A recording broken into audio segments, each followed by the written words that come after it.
Bonjour, bonjour, une petite vidéo pour vous présenter la EasyBox carte fleurie. Elle vient d'arriver, elle est toute fraîche, elle est toute belle, je vous montre.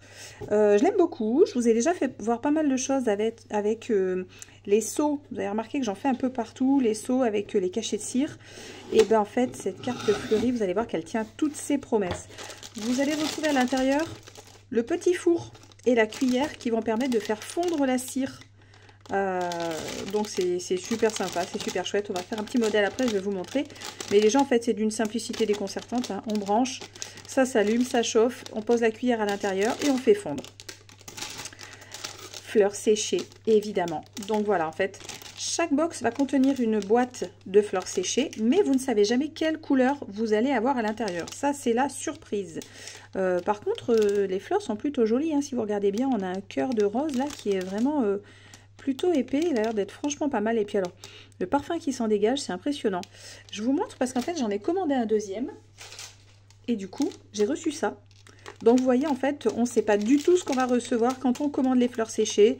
Ça peut être, c'est complètement varié et c'est complètement aléatoire. Voilà, vous allez avoir également à l'intérieur le seau neutre, c'est-à-dire qu'en fait, il n'y a pas de dessin dessus. Ça va permettre de faire un cachet de cire, mais sans dessin. Une petite planche de tampons rubis, voilà, donc avec des jolis mots, bonne fête maman, plaisir d'offrir, enfin voilà, ils sont vraiment pas gros les petits mots, mais voilà, c'est chouette, ça permet de faire des jolies petites cartes. Comme d'habitude, le tutoriel qui va bien, avec la technique qui est expliquée en pas à pas, et des modèles de cartes, voilà, très chouette, et d'ailleurs même un mini-album. Voilà, vous allez pouvoir faire un mini-album avec des fleurs séchées dessus, c'est très chouette. Vous allez découvrir bien sûr dedans des enveloppes et des cartes. Donc là on en a trois cartes. C'est pas extrême, mais bon, ça vous permet de découvrir, ça vous permet de tester. Et une feuille de papier de la collection fleurs séchées. Donc on est sur des teintes un petit peu mauve. Voilà, donc il est sympa. Il n'y en a pas beaucoup, mais voilà, il est joli. De toute façon, le papier, si vous intéresse, on peut l'avoir en commande également. Voilà, donc je vous ai tout montré et maintenant je vous propose de faire une petite création avec cette jolie box fleurs séchées et son seau à cire neutre. Voilà, je vous montre et donc l'utilisation de ce petit four, mais enfin voilà, il n'y a rien de sorcier. C'est parti, on y va. Allez, c'est parti, on y va. Donc à partir de votre box donc fleurs séchées, on va rajouter également cette petite gamme de dies qui est sortie il n'y a pas très longtemps. Donc c'est les filigranes ronds. Vous allez voir qu'on va faire une perforation avec cela. Ça donne quelque chose de très joli et hyper aérien. C'est super chouette. On va avoir besoin également peut-être des tampons diaporama. Après, si c'est pas ceux-là et que vous avez des petits mots, ça marche aussi très bien. Mais j'aime bien ceux-là parce que je le trouve chouette. L'année de tous les possibles, je l'aime bien. Mais enfin voilà, il y a plein de petits mots qui sont sympas. Je vais utiliser également le seau plaisir d'offrir parce que je voudrais faire quelque chose avec cette inscription là.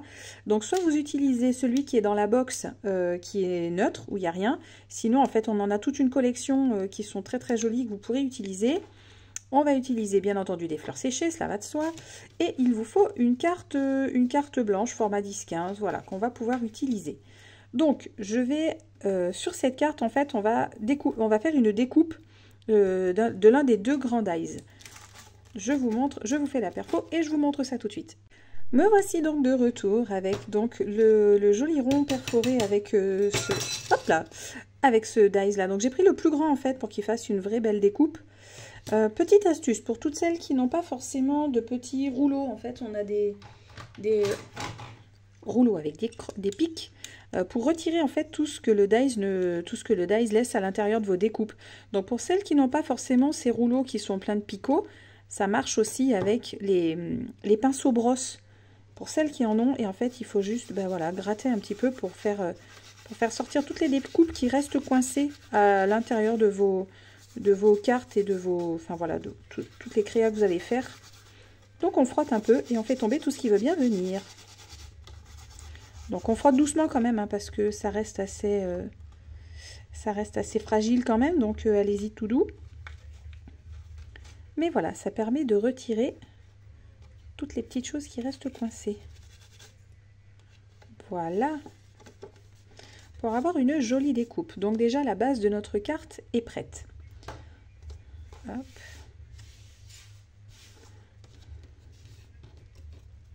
Et après, malheureusement, pour cela, alors, je pense que ça doit fonctionner aussi. Il faut juste, voilà, en fait, appuyer un peu plus fort.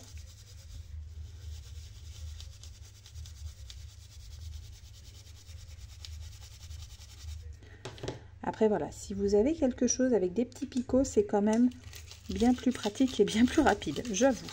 Mais bon, à défaut. Et sinon, comme celui-ci est plein de trous, et ben une petite aiguille, un petit pic, ouais, ou une aiguille à... Quand on faisait les reliures chinoises, on avait des aiguilles un petit peu plus costauds. Voilà, avec une petite pointe qui permet de faire sortir tout ce qui ne veut pas sortir.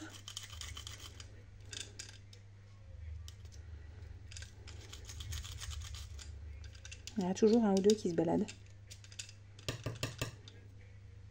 Parfait, nickel. Bon, bah, j'en ai mis partout, c'est pas grave, on recommence. J'ai un peu tartiné le bureau.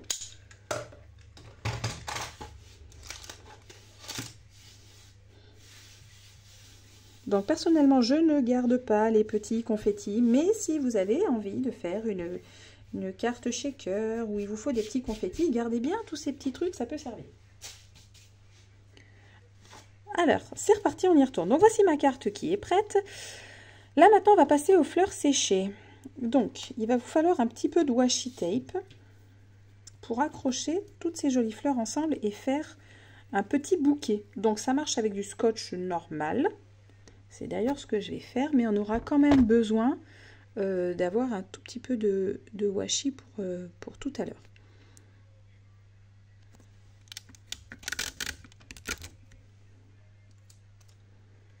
Donc on les accroche tout ensemble, c'est plus facile en fait, de manière à ce que votre bouquet ne bouge pas parce qu'on va le glisser en fait à l'intérieur d'un petit tube. Je vais vous faire voir.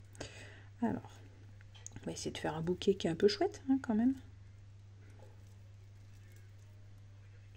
Voilà, quelque chose qui est un peu chouette.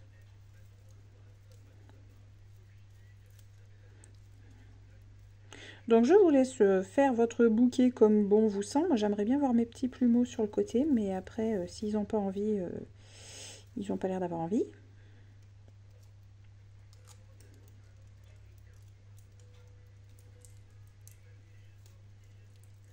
Voilà, donc mon petit bouquet de fleurs séchées est ici. Ensuite, il va me falloir, alors là vous allez aller chercher dans vos chutes de papier, mais éventuellement ça peut être un petit bout de papier. Alors celui-là il mesure quoi? Ouais, il fait 5,5 à la louche, 5,5 par 2,5 et il est même trop grand, je vous dirai. Je vais le recouper rapidement parce que 2,5 c'est trop large. Il faut une petite bande de 1 cm. Et mon papier n'est pas droit en plus, comme ça tout va bien. Hop, donc 1 cm à peu près.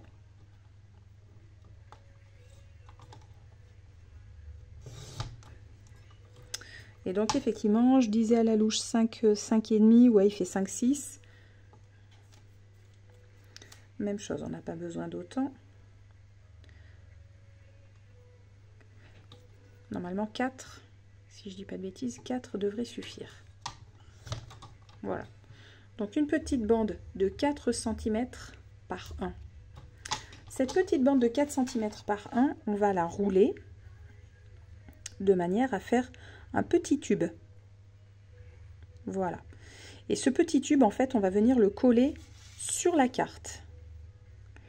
Voilà, c'est ce qui va permettre de tenir en fait nos petites fleurs. Donc on va le rouler pour faire voilà une petite bague en fait, voilà un petit tube rond. Alors même opération. Moi je suis assez scotch en général, donc je vous laisse coller cette petite bandelette de papier. Voilà. Et ensuite elle avec un petit peu de scotch double face, on va venir la coller sur notre page. Pardon, sur notre carte.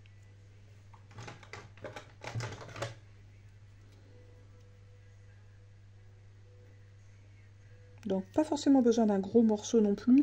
Le tout, c'est surtout que ça tienne votre petit bout de papier, quoi. Enfin, votre petite bague. Faut pas qu'elle se balade. Mais il n'y a pas forcément besoin d'avoir quelque chose de très gros.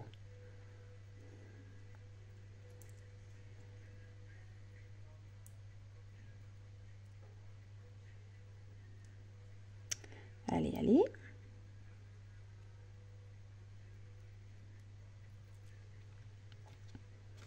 Et ça, je vais venir le coller approximativement ici. Donc, on va essayer de le centrer, en fait, par rapport au centre de notre joli rond. Voilà. Et là, maintenant, je vais venir glisser mes fleurs séchées à l'intérieur de cette petite bague.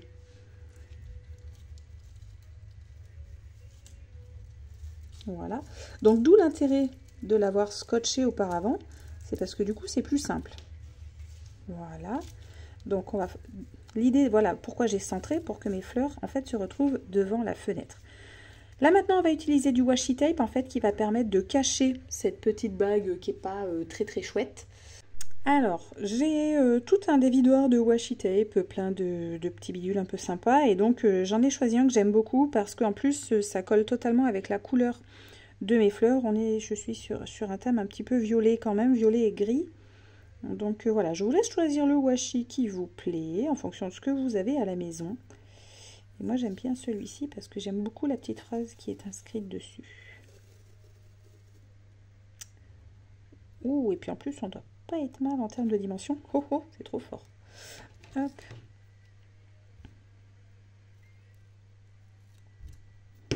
Hop là.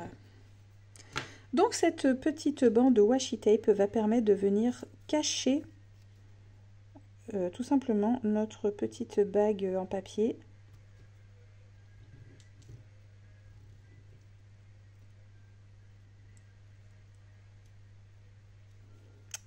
Alors on essaye de coller proprement, de manière à ne pas faire de plis. Voilà ce que je ne voulais pas faire.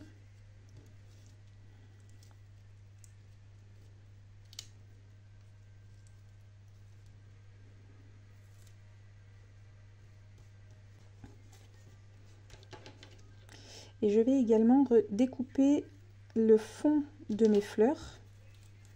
Alors après voilà, moi elle se promène un petit peu. Je vais peut-être pouvoir resserrer un petit peu mon nœud.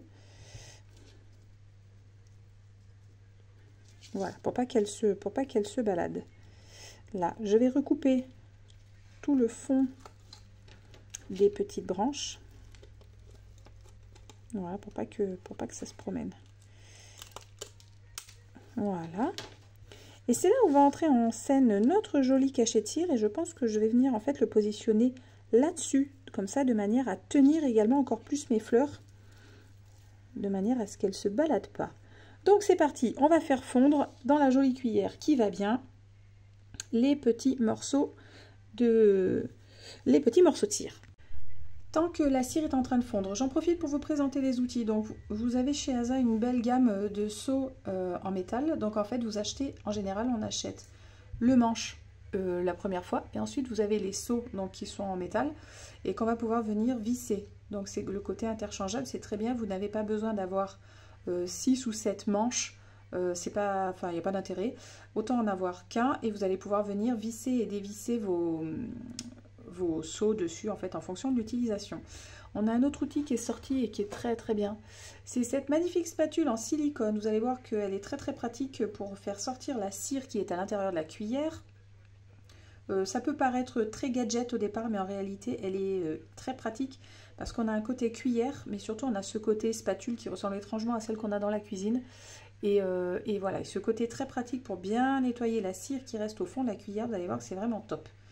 Vous allez voir également que la cuillère a un bec verseur et que ce bec, quand on est droitière, on n'est pas toujours très à l'aise avec le bec de la cuillère. Vous allez vite comprendre de quoi je parle. Là, je vais juste mettre un petit poids un petit poids sur ma page, enfin sur ma carte, de manière à ce qu'elle reste bien en place quand je vais poser dessus la cire. En fait, on va découper des petits morceaux. Hop. Voilà, on découpe des petits morceaux, des petites tranches de vos bâtonnets de cire et on va les faire fondre à l'intérieur de la cuillère. Et donc je pense que celui-là n'est pas tout à fait bien fondu, donc c'est pour ça que je laisse une petite minute de plus. Attention, ne laissez pas votre cire fondre trop longtemps parce que sinon en fait elle va changer de couleur, notamment sur tout ce qui sera au bord de la cuillère. Si comme moi vous avez mis de la cire blanche, il se peut qu'elle change un peu de couleur. Je vais rajouter un tout petit peu de lumière. Ouais. Ok. Donc là du coup je vais venir faire fondre. Alors donc ce que je vous disais, la cuillère a un petit bec verseur, mais quand on est droitière c'est pas évident parce qu'on va utiliser la spatule également, donc il va falloir apprendre à travailler de la main gauche. Bon, une fois qu'on a pris le coup, c'est pas sorcier, mais le tout c'est voilà. Alors on essaye de faire ça un peu proprement, voilà. Je fais couler ma cire et donc voilà pourquoi je dis que cette petite spatule est extraordinairement pratique. Hop là, voilà. Et tout de suite, tant que c'est pas fondu, enfin tant que c'est pas sec, tout du moins, hop, tout de suite je vais venir faire mon seau, hop. Il faut que je vous fasse autre chose d'ailleurs à propos des seaux. Donc là par contre je maintiens et j'appuie fort parce que en fait comme j'ai mis beaucoup de cire et qu'on a surtout l'épaisseur des bâtons, des branches en fait de tout ça, l'idée c'est que en fait on ne soit pas embêté par l'épaisseur des bâtons. Donc là du coup j'ai bien appuyé, mais je vais quand même la laisser un petit peu plus histoire de. Et là en fait ça va me permettre, en fait comme la cire a refroidi, puisque ça refroidit très très vite, on ne jette pas tous ces petits bouts là, vous pourrez la faire refondre pour un prochain seau. Donc voilà, j'ai nettoyé ma spatule en le nettoyant d'un coup d'ongle, donc franchement c'est top. Ça c'est parfait, donc ça je garde et je vais pouvoir l'utiliser la prochaine fois éventuellement. Voilà, est-ce que c'est sec? Oui, c'est sec. Hop. Voilà, donc là j'ai emprisonné en fait mes petites fleurs à l'intérieur de mon cachet de cire. Ça donne vraiment quelque chose de vraiment joli. Et là, enfin, j'aime beaucoup le rendu. Alors ce que je voulais vous faire voir, et c'est pour ça que j'ai choisi celui-ci volontairement, c'est que ce seau là, pour faire ressortir encore plus le mot plaisir d'offrir, là vous le voyez bien parce que j'ai une bonne lumière, mais en fait on va pouvoir utiliser les feutres Posca, les feutres blancs. Voilà, donc les feutres Posca qui font partie du catalogue en fait en pointe un peu fine. Et en fait je vais pouvoir venir colorier sur mon seau.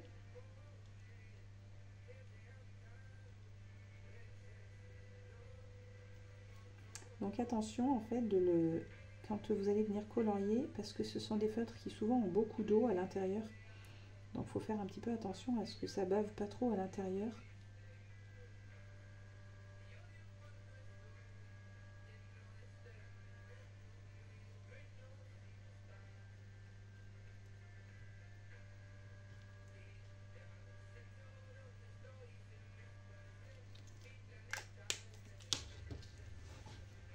Et le voici une fois terminé.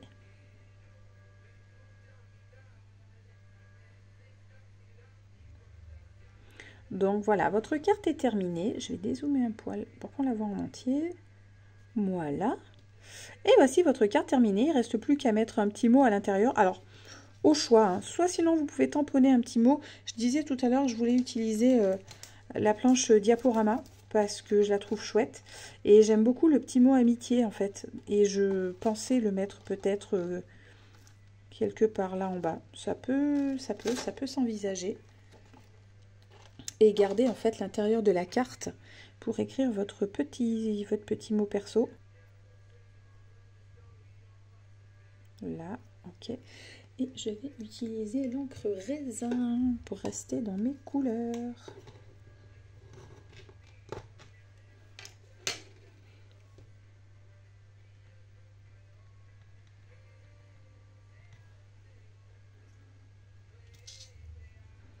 Parce que je compte sûrement envoyer cette carte à un anniversaire. Et voilà, tout simplement, comment réaliser une jolie carte avec juste un joli seau, les fleurs séchées, un tout petit peu de washi. Et voilà, jolie carte qui fait son petit effet. Et bien écoutez, il n'y a plus qu'à, je vous laisse faire. Et puis n'hésitez pas, si vous voulez mettre un petit commentaire ou si vous voulez me mettre une photo de votre création, c'est avec plaisir. À bientôt.